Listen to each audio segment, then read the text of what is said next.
Edizione straordinaria dei nostri telegiornali, buonasera, ben ritrovati. Facciamo dunque la sintesi di quanto accaduto oggi nella seconda giornata di riaperture e facciamo anche un po' di chiarezza per quanto riguarda un argomento molto importante direttamente legato alle riaperture, che è quello dei trasporti che sicuramente con la riapertura da ieri di molte altre attività sono uno dei mezzi più utilizzati dai lavoratori per raggiungere la propria attività. E allora ci colleghiamo proprio con l'assessore regionale ai trasporti, l'assessore Elisa De Berti, che saluto e ringrazio per la disponibilità e per essere qui. Buonasera assessore. Salve, buonasera a voi. Allora assessore, ieri il governatore Zaia ha firmato una nuova ordinanza proprio per quanto riguarda il trasporto pubblico locale. Ci può spiegare quali sono i punti essenziali di questo nuovo provvedimento della Regione? Allora, diciamo che noi come ordinanza ci siamo rifatti alle linee guida approvate dal ministro De Micheli e che sono allegate al DPCM che è stato firmato domenica. Diciamo che di fondamentale c'è sostanzialmente la necessità, ma era già stato ribadito nell'ordinanza del 4 maggio, di portare la mascherina sui mezzi pubblici. Dal 4 maggio non è più necessario portare i guanti obbligatoriamente, c'è l'alternativa del gel igienizzante, perché è molto importante continuare ad igienizzare le mani. Le nuove linee guida del ministro parlano di poter aumentare la capienza e l'utilizzo dei mezzi pubblici facendo riferimento alle sedute verticali. Diciamo che su queste sedute verticali c'è stata un'ampia discussione per cercare di capire che cosa intendesse il ministro, se posti in piedi piuttosto che altre posizioni, e ne è emerso sostanzialmente che il droplet di 1 metro nei mezzi pubblici viene confermato di 1 metro se gli utenti sono faccia a faccia, ma se gli utenti sono schiena contro schiena o faccia contro schiena, il droplet di 1 metro può essere ridotto, perché c'è la possibilità di contenere. Poi ci sono sempre le solite indicazioni nei treni piuttosto che negli autobus a tenersi alle indicazioni di salita e di discesa. Ci sono delle porte dove è possibile che vengono dedicate alla salita e porte che vengono dedicate alla discesa per evitare che gli utenti si incrocino. In tutti gli autobus, come nei vaporetti, come nei treni, vengono indicati i posti dove non ci si deve sedere e i posti che possono essere occupati, e in tutti i mezzi pubblici sono stati installati i dispenser con il gel igienizzante per permettere a chi non ce l'ha con sé di potersi igienizzare le mani, perché questo è fondamentale. Considerate che da ieri è aumentato il flusso di passeggeri su tutti i mezzi di trasporto del Veneto, su tutte le tipologie, e siamo passati da un 10% che eravamo fino alla settimana scorsa ad un 20, anche 25% su alcune linee di passeggeri. Quindi vuol dire che siamo ad un 25% dei passeggeri che c'erano prima della Covid. Siamo ancora sostanzialmente ad un meno 75%, quindi è ancora bassa l'affluenza, però lentamente sta aumentando e si vede che le persone stanno ritornando alla normalità. Per quanto riguarda proprio la questione sedute in verticale, che immagino sia l'aspetto più impegnativo anche da comprendere, se per le sedute normali, classiche, abbiamo fatto anche noi un servizio, proprio i bollini che vengono messi sui sedili per far capire alle persone che lì non possono sedersi. Sì. Come si fa a capire sulle sedute in verticale, quindi le persone in piedi, o meglio, chi fa rispettare queste misure della faccia a faccia, schiena con schiena o faccia con schiena? Cioè, com'è possibile controllare che davvero chi è a bordo rispetti questo Allora, distanziamento? sui posti seduti non c'è problema, Esatto. perché diciamo, ad esempio, sui vaporetti che io avevo fatto 10 giorni fa un sopralluogo, secondo me erano stati anche un po' troppo ampi nell'applicazione del droplet, perché su sostanzialmente 6 posti che si guardavano 3 e 3 che erano uno, sostanzialmente un salottino, 3 di fronte all'altro, di fronte ad altri 3, venivano utilizzati solo 2 posti, che erano i 2 posti sostanzialmente obliqui, opposti, che si guardavano frontali, però obliquamente. Con le sedute verticali, diciamo sostanzialmente che è possibile utilizzare più posti, quindi le sedute che sono schiena contro schiena possono essere utilizzate purché gli utenti abbiano una distanza tra loro di 1 metro, ovviamente se sono nella stessa fila orizzontale. Sui posti in piedi è un po' più difficile, ma quello che consiglio agli utenti è quello di non rimanere nei confronti di un altro utente in piedi ad una distanza, se sono faccia a faccia, ad una distanza inferiore al metro. Se non sono faccia a faccia, quel metro può essere distanziato.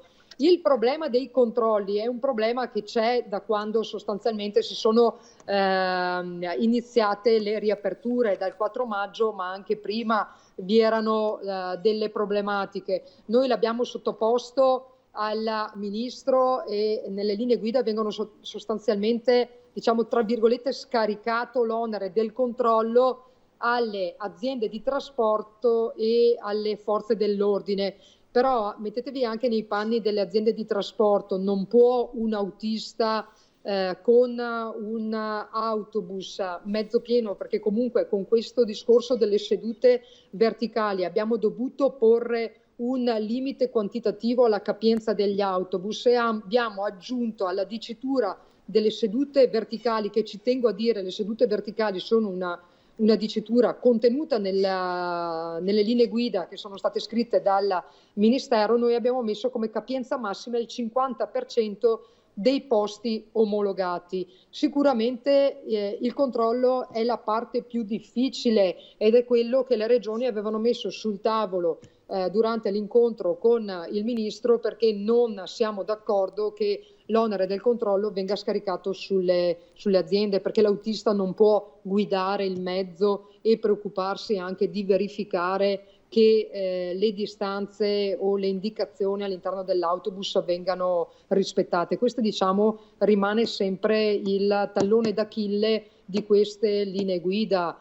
che non prevedono adeguate forme di controllo. Però vi dico, io sono appena scesa dal treno e sono andata a Venezia oggi, sia stamattina che stasera sono tornata col treno. Vedo veramente tanta educazione, tanto rispetto delle regole da parte degli utenti. C'è un'attenzione particolare, ho parlato anche con i capotreni, parlo dei capotreni, c'è molto rispetto delle regole che sono state stabilite.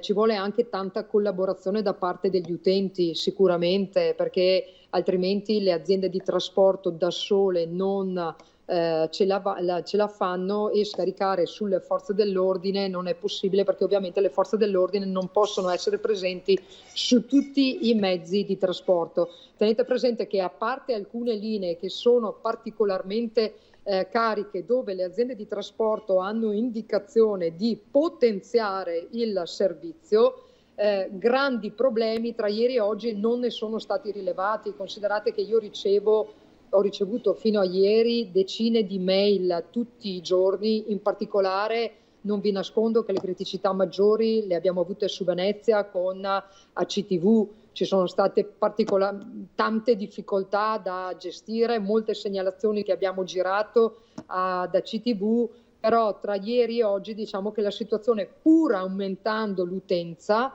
si è un po' calmata. Non so se è la calma prima della tempesta, però stiamo monitorando la situazione giorno per giorno, ovviamente con una competenza diretta su quella che è la situazione dei treni e con un'interlocuzione con gli enti di governo e con le aziende di trasporto che è pressoché quotidiana. Infatti io vedrò giovedì pomeriggio, ho una videoconferenza organizzata con tutti gli enti di governo che gestiscono il TPL, acqua e gomma e le aziende di trasporto per fare il punto della situazione e analizzare tutte le criticità per portarle sul tavolo del Ministero qualora il Ministro ci conceda altri incontri per avere un confronto con le regioni.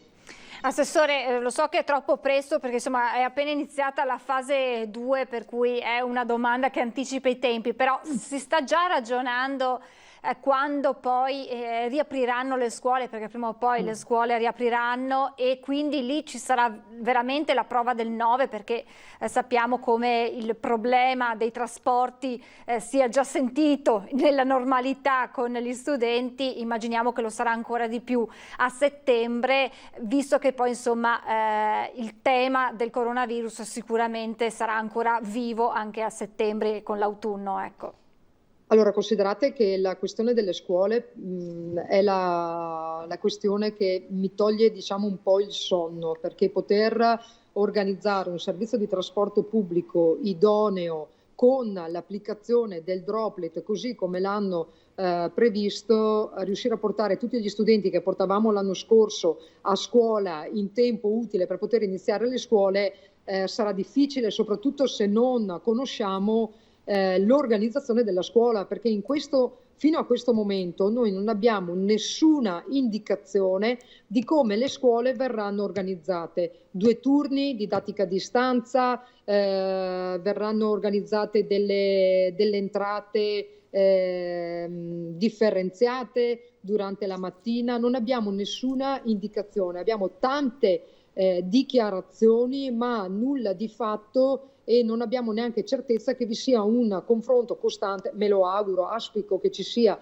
però purtroppo non abbiamo nessun ritorno tra il Ministero dei Trasporti e il Ministero dell'Istruzione, perché per noi è fondamentale capire che cosa succederà a scuola a settembre, ma non lo possiamo capire ad agosto, perché ad agosto sarebbe già troppo tardi e l'organizzazione del servizio non può essere fatta da un giorno all'altro, ha bisogno di essere studiata, adeguata e messa in campo. Quindi io auspico veramente che nel giro di poco ci dicano come hanno intenzione di organizzare, ci sarà il droplet a scuola, gli studenti potranno andare tutti a scuola contemporaneamente, tutti a scuola alle 8 di mattina o organizzeranno chi entrerà alle 8, chi entrerà alle 9, chi entrerà alle 10. Stiamo praticamente navigando al buio più totale e per quanto questo momento e questa ripartenza non mi preoccupi pur nelle difficoltà che ci sono, perché delle difficoltà sono quotidiane, però i mezzi ci sono, il personale c'è, pur avendo una capienza sui treni comunque ridotta al 50% e anche sugli autobus con la nuova ordinanza li abbiamo portati al 50%, ma da settembre con una riduzione della capienza e dell'utilizzo dei posti del 50%, riuscire a portare tutti gli studenti che abbiamo portato l'anno scorso a scuola sarà quasi impossibile se non ci danno delle indicazioni velocemente per poterci organizzare. Considerate che ad oggi, soprattutto sui treni, abbiamo il 60% dei treni pre-Covid che stanno circolando e contiamo dal 3 giugno di riuscire a mettere in campo l'80% dei treni. Anche le aziende di trasporto so che stanno via via il flusso di domanda che aumenta incrementando, ma il vero scoglio è a settembre. Uno scoglio che speriamo insomma di riuscire ad oltrepassare, di avere soprattutto con anticipo quelle che saranno le direttive per la riapertura delle scuole, poi di pari passo vi organizzerete anche voi con i trasporti. Grazie davvero, grazie all'assessore Elisa De Berti, buona serata e buon lavoro naturalmente assessore, grazie. Grazie, arrivederci. Arrivederci. E adesso ci fermiamo per qualche istante di pubblicità e poi torneremo a parlare delle novità emerse oggi a livello locale e a livello nazionale, perché ci sono delle dichiarazioni importanti del ministro Boccia, tra pochissimo.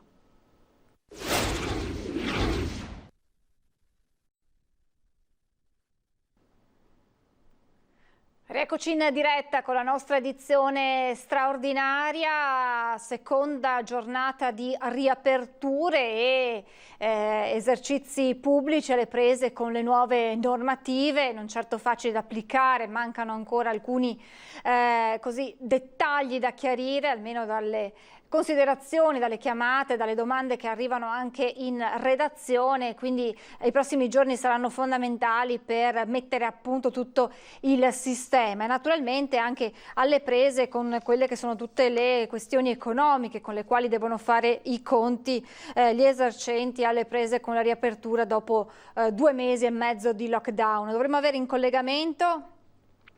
Stiamo per collegarci con il consulente aziendale, il dottor Nicola Palumbo, un po' per fare il quadro della situazione in questa fase così delicata. Intanto vi dicevo prima di alcune importanti dichiarazioni del ministro Boccia, ve le dico dopo perché vedo in collegamento il dottor Nicola Palumbo, consulente aziendale. Buonasera. Buonasera a lei, buonasera a tutti. Mi sente bene? Sì, la sento benissimo, la vediamo benissimo. Allora, io parlavo appunto di riaperture, di gestione di queste novità, di queste variazioni che sono entrate con l'ordinanza e con il DPCM, quindi esercenti che immaginiamo alle prese con nuove normative non certo facili da attuare e la responsabilità però che è anche nelle mani di chi entra in questi esercizi. Certamente, non sono giorni facili, sono giorni certamente fitti di dubbi anche per chi deve gestire le attività. Non ci sono ancora le evidenze empiriche di quello che bisogna fare relativamente alle linee guida, che pur sono molto chiare. Però per esempio, guardi, si è ragionato molto ieri anche su dove debba partire il famoso metro quando si è seduti. Se dal tavolo, dalla sedia, dalla persona. Ebbene, i primi controlli dicono che l'unità è la sedia, quindi 1 metro si conta dalla sedia e non dalla persona, ma sono tutte cose che man mano si imparano strada facendo e quindi senza dubbio i nostri gestori, esercenti sono in prima linea e stanno facendo di necessità virtù con un impegno e con una voglia di ripartire davvero con pochi precedenti. Viceversa riscontro che qualcuno costringe i gestori ad essere dei vigili, di poliziotti, e mi riferisco alla clientela, che non sempre è rispettosa. Ieri sera mi sono accorto in prima persona di episodi poco edificanti in cui davvero l'esercente è dovuto uscire per dire: signori, per cortesia non abbracciatevi. Ecco, se dopo 2 mesi, 70 giorni anzi di chiusura in casa, in cui davvero fino a poco tempo fa non si poteva nemmeno vedere i nostri parenti, i nostri cari, ancora c'è chi non ha compreso che la distanza è per ora un obbligo, allora davvero non so che dire. La cosa più importante è davvero tutti quanti convincerci che le misure sono poche, sono chiare, sono semplici, l'esperienza d'acquisto non cambia. Parlare con l'amico, col parente a 1 metro non è una cosa che ci fa perdere valore alla nostra esperienza affettiva. Insomma, un po' di buonsenso e capacità di stare nelle regole. Viceversa, altri esercenti di natura commerciale qualche difficoltà in più ce l'hanno. Parlo soprattutto di negozianti, adesso non so se è questo anche il punto della sua domanda. Sì, stavo proprio chiedendo perché c'è l'altro aspetto di questa ripartenza che riguarda i negozianti che sono alle prese con problematiche diverse rispetto magari ai ristoratori e ai baristi. Per loro cosa sta succedendo invece? Allora, la situazione è un po' diversa perché è diverso il business. Qui il ciclo finanziario è un ciclo finanziario molto più lungo, e quindi i nostri commercianti hanno acquistato già ciò che hanno in casa e si ritrovano con merce che oggi devono scontare a forte riduzione. Questo porta ad un crollo delle marginalità, ad una crisi di liquidità importante e che potrà portare contraccolpi verso la fine dell'estate, quando dovranno mettere in saldo, in svendita tutto ciò che invece loro contavano di vendere a prezzo pieno, e con la minor liquidità in mano avranno difficoltà a prendersi impegni con le aziende produttrici. Ecco quindi che gli interventi che attendiamo, perché dopo 7 giorni dall'annuncio siamo ancora qui in attesa del decreto di rilancio annunciato, dovrebbe andare proprio ad investire lì, a intervenire lì con una liquidità fresca pronta a sostegno di queste attività che hanno bisogno, per rimettere in piedi la filiera, di denaro, detta in maniera molto banale e semplice. Serve denaro fresco, fondo perduto, per rimettere in moto la filiera dell'abbigliamento, della calzatura, della pelletteria e di tanti settori simili. Anche però l'ultimissima battuta, dottor Palumbo, anche però insomma baristi, ristoratori rivendicano maggiori misure, perché le perdite avute, le nuove misure adottate che prevedono meno clienti rispetto alla normalità sono necessarie per far fronte alla situazione drammatica che stanno vivendo. Senza dubbio, è chiaro, allora, la crisi, l'emergenza è stata per tutti, nessuno può dirsi salvo o senza danni. È chiaro che per un barista può essere anche un'opportunità. Guardi, c'è un aspetto del marketing che si chiama esperienza d'acquisto, ed è una cosa fortemente impattata dal coronavirus. Oggi dobbiamo tutti abituarci ad ambienti più ampi, più larghi, senza l'oppressione magari del vicino di tavolo che per motivi di spazi è molto attaccato a noi. Quindi potrebbe esserci da un lato una difficoltà nell'avere minori coperti, ma dall'altro anche un'opportunità nel concedere a chi va per un caffè, una birra, una pizza, un'esperienza diversa, più comoda, più serena, che magari può indurre a tornare o a consumare qualcosina in più. Quindi senza dubbio, se possibile, ristoranti, bar dovrebbero avere parimenti interventi decisivi e risolutori. Vediamo anche l'aspetto positivo: probabilmente molti clienti si sentiranno meglio nello stare un po' più larghi.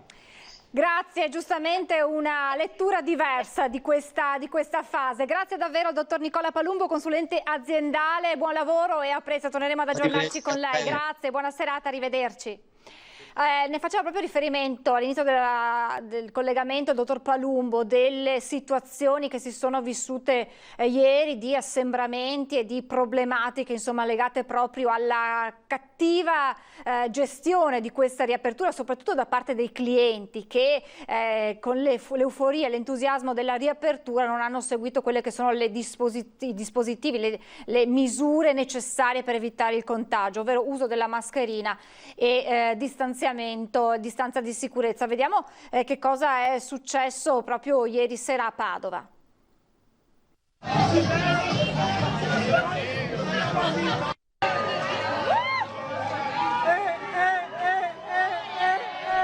Urla, schiamazzi, giovani senza mascherina. Questo si vede nel video che sta facendo il giro dei social.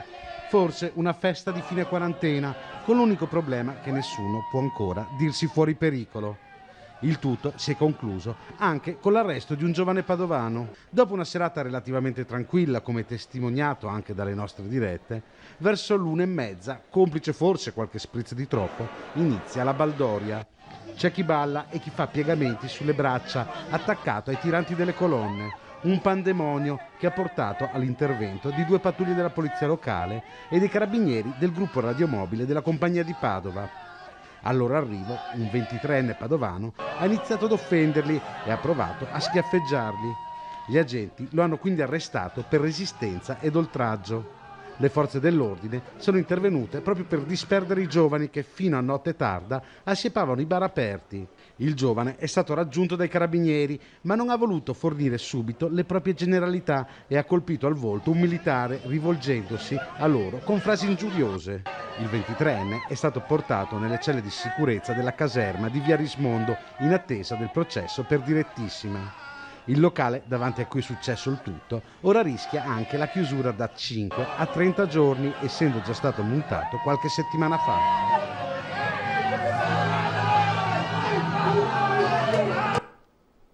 E di fronte a queste immagini è stata dura la reazione del sindaco Giordani, ma anche del prefetto di Padova, che ha detto che adesso verranno rinforzati ulteriormente i controlli e si andrà a punire chi non rispetta le regole ed eventualmente anche a chiudere i locali che non rispettano quelle che sono le misure di sicurezza.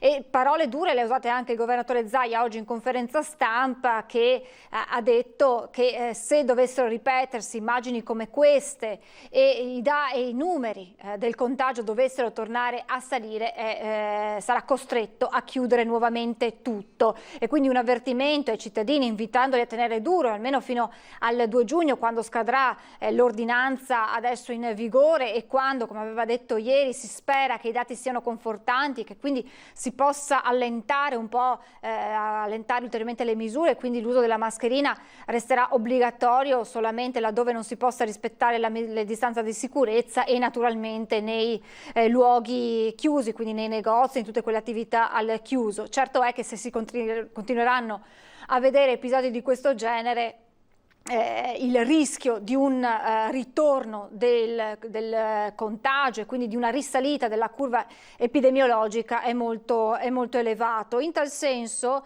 il ministro Boccia, vi avevo appunto anticipato prima, dice: col coronavirus bisognerà convivere e se ci dovessero essere problemi in una singola regione, quest'ultima dovrà chiudere, ma non possiamo fermare le altre regioni. Quindi si parla di provvedimenti ad hoc in base alla curva epidemiologica registrata territorialmente, quindi di un lockdown totale sembra che non ci sia più questa possibilità, ma si andrà ad agire proprio sulla regione dove c'è un aumento del contagio. Sappiamo che le regioni sono chiamate a fornire puntualmente i dati sui contagi e sui ricoveri, perché poi, lo ricordiamo, i contagi, in qualche modo il numero dei positivi rilevati vanno anche di pari passo con il numero dei tamponi che vengono effettuati, quindi è un dato che va letto in quest'ottica, mentre il dato relativo alle terapie intensive e ai ricoveri sono dati molto importanti che vanno tenuti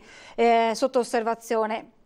E ancora il ministro Boccia: si riaprirà il 3 giugno alla mobilità infraregionale per le regioni che hanno rischio medio o basso, ma se per alcune ci dovesse essere un rischio alto non sarà ritenuto opportuno. Speriamo che al 3 giugno arrivino tutte alle condizioni per poterlo fare. Dunque, lo ricordate che la data del 3 giugno è la data per gli spostamenti interregionali, questo però laddove i dati lo permettano.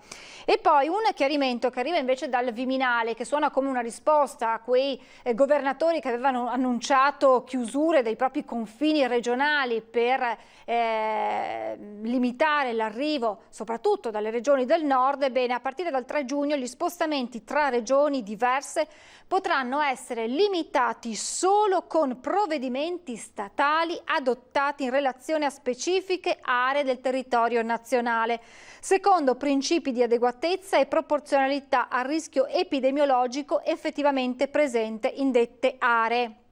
Così il Viminale in una circolare inviata a tutti i prefetti. C'è anche, proprio, se lo riesco a trovare, eccolo qui, il ministro Boccia, che è tornato proprio su questo tema. Vediamo se riesco a trovare proprio le sue parole legate ai provvedimenti che riguardino, che verranno presi dal governo. Quindi eccolo qui. Il ministro per l'autonomia Francesco Boccia è tornato a ribadire che in caso la curva riprendesse a salire si dovrà necessariamente provvedere a nuove chiusure localizzate che saranno di esclusiva competenza dello Stato. La circolare del capo del gabinetto del Viminale, Matteo Piantedosi, ai prefetti chiarisce che non potranno essere i governatori a decidere se aprire o bloccare i confini. Gli spostamenti potranno essere limitati solo con provvedimenti statali. E quindi sarà lo Stato a decidere laddove necessario se aprire o chiudere. Aperture che però non riguardano tutti i settori, perché rimane il grande comparto che ha un peso molto importante in Veneto delle località termali, che devono fare ancora i conti con la chiusura. Una decisione appunto che rischia di mettere in ginocchio migliaia di famiglie e di imprese. Siamo andati a Montegrotto Terme a vedere la situazione. Avere il bacino termale più grande d'Europa e un sistema termale millenario nel cuore del Veneto evidentemente non basta. Anche Montegrotto Terme lancia un grido di dolore e di rabbia per l'esclusione delle piscine termali dal percorso di riapertura. Amministratori e imprenditori sono preoccupati perché non capiscono il criterio che divide piscine d'acqua dolce, che riaprono, e piscine termali che non vengono contemplate.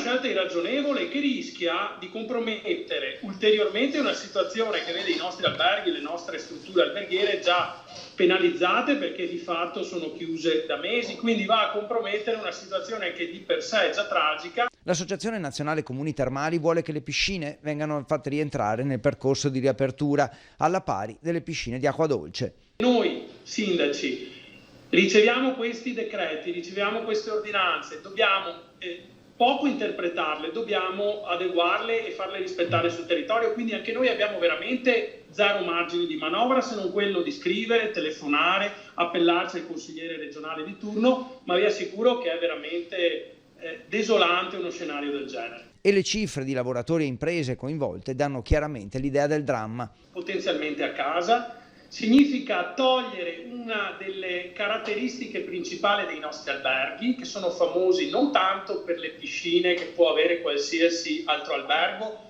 ma per delle piscine con acqua termale salso-bromoiodica.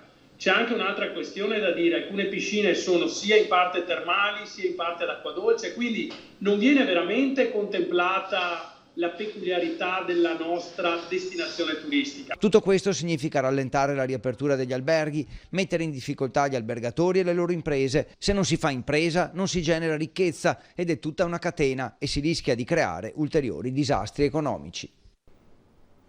Disastri economici che possono arrivare laddove vi sia una nuova chiusura determinata dall'aumento dei contagi e quindi da un comportamento sbagliato dei cittadini. Rinnoviamo l'invito a rispettare le misure di sicurezza, il distanziamento, l'uso della mascherina e a tenere duro, perché tutto dipende da noi. Chiudiamo questa edizione straordinaria, grazie per averci seguito e buon proseguimento di serata. Arrivederci.